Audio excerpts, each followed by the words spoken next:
দেয়ালটির দিকে ভালো করে লক্ষ্য করুন। এখানে যাদের ছবি দেখছেন তারা সবাই আওয়ামী লীগের বিভিন্ন অঙ্গ সংগঠনের নেতাকর্মী। তাদের আরও একটা পরিচয় আছে, আর সেটা হলো এরা কারওয়ান বাজারের চাঁদাবাজ। পোস্টারে লেখা ধরিয়ে দিন। এরা কারওয়ান বাজারের ভিতরে এই যে 16-17 বছর এরা লুটপাট করছে, জুলুম করছে, চাঁদাবাজি করছে স্বরাষ্ট্রমন্ত্রীর নির্দেশে। এই জিল্লু মিয়ার হাতে সবাই টাকা জমা দিত, আর জিল্লু মিয়ার স্বরাষ্ট্রমন্ত্রীর হাতে জমা দিত। থানা মিলা 1.5 কোটি টাকা প্রতি পার ডে তাদের ইনকাম, তার বাবার হাতে যেত। এই যে স্বরাষ্ট্রমন্ত্রীর ছেলে জিতু, এই যে হ্যাঁ, আর এই যে শ্রমিক লীগের মনির, তারপরে ছাত্রলীগ আছে, এই যে তাইজুল ইসলাম আছে, হ্যাঁ, এই যে জিল্লুর রহমান, লোকমান, এদের নির্দেশে কারওয়ান বাজার থেকে টাকাটা উঠতো। চাঁদাবাজির অভিযোগে অভিযুক্ত আওয়ামী লীগের বিভিন্ন অঙ্গ সংগঠনের এসব নেতাকর্মীদের ধরিয়ে দেওয়ার জন্য কারা পোস্টার সাটিয়েছেন সেটাও খুঁজতে চাই, সেই সাথে দেখতে চাই তাদের জায়গায় এখন কারা আছেন। এই বাজারে কারা চাঁদা নেয় এটা নিয়ে আওয়ামী লীগ আমলে ব্যবসায়ীরা মুখ খুলতেন না, এখনও খুলছেন না। সেই একই আতঙ্ক, মুখ খুললেই বিপদ, ব্যবসা বন্ধ হয়ে যাবে তাদের। তারপরও ব্যবসায়ীদের মুখ থেকে কথা বের করার চেষ্টা। চাঁদাবাজির পরিস্থিতি ভালো হয়েছে নাকি? দর্পণতাই বলতে মানে খুবই উৎপাত ছিল, কিন্তু ইদানিং এই উৎপাতটা আমার একটু কম। চাঁদা দিতে হচ্ছে না এরকম হয়েছে? সিস্টেমে আছে ছাত্র দল, মূল দল, এই বিভিন্ন দলের সংগঠনের লোকজন।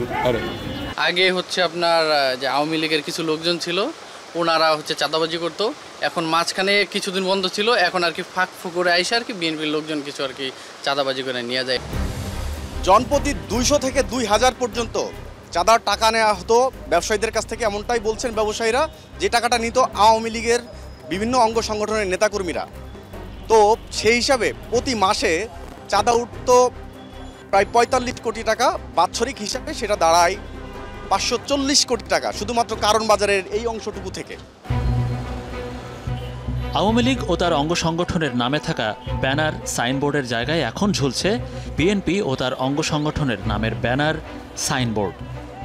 আওয়ামী লীগের জায়গায় বিএনপি ও যুবলীগের জায়গায় ঝুলছে যুব দলের ব্যানার। দেখা গেল শ্রমিক লীগের জায়গায় টাঙানো হয়েছে শ্রমিক দলের নতুন নতুন ব্যানার, সাইনবোর্ড। আমরা এখন কারওয়ান বাজারের যে অংশটিতে দাঁড়িয়ে আছি সেটি মূলত বাংলাদেশ ট্রাক ও কাভার্ড ভ্যান ড্রাইভার ইউনিয়নের একটি রেজিস্টার্ড অফিস।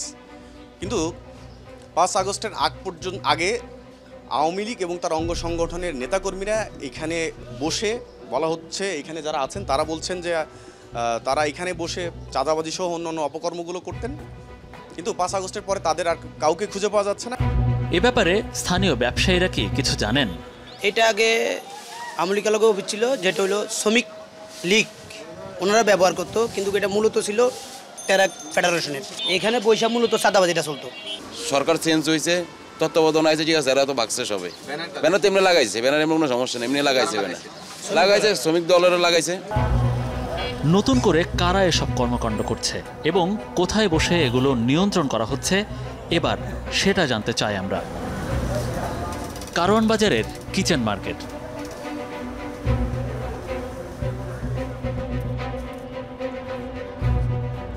ভবনটির ছাদে আলিশানভাবে তৈরি করা এই অফিসে বসে চাঁদাবাজি নিয়ন্ত্রণ করা হয়। সার্বক্ষণিক নজরদারির জন্য রয়েছে ডিজিটাল মনিটরিং ব্যবস্থা। 5 আগস্টের আগে দায়িত্বে থাকা চাঁদাবাজদের কাউকেই পাওয়া গেল না, তবে পাওয়া গেল নতুন করে আসা কিছু মানুষ।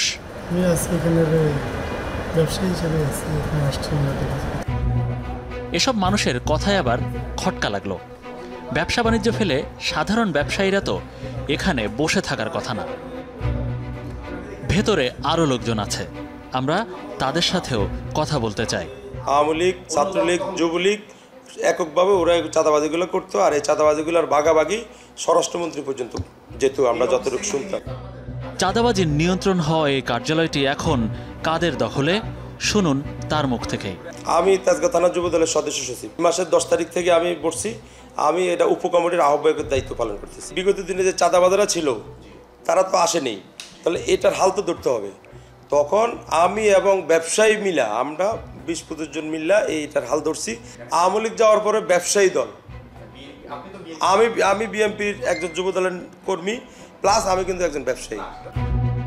আওয়ামী লীগের যারা চাঁদাবাজি করত তাদের ধরিয়ে দিন, এ ধরনের পোস্টার কারা লাগিয়েছে? এমন প্রশ্নে আরও বেশ কিছু তথ্য বেরিয়ে এলো আব্দুর রহমানের কাছ থেকে। এই পোস্টারগুলো আসলে কেন্দ্রীয় ইয়ে থেকে হইতে পারে, এটা ঠিক আমরা আসলে আমাদের জানা নেই। তবে আমাদের মাধ্যমে আসছে, এই লোকালি আমাদের মাধ্যমেই আসছে। এগুলো আমাদের ছেলেপেলেরাই, আমাদের সহযোদ্ধারা এগুলো।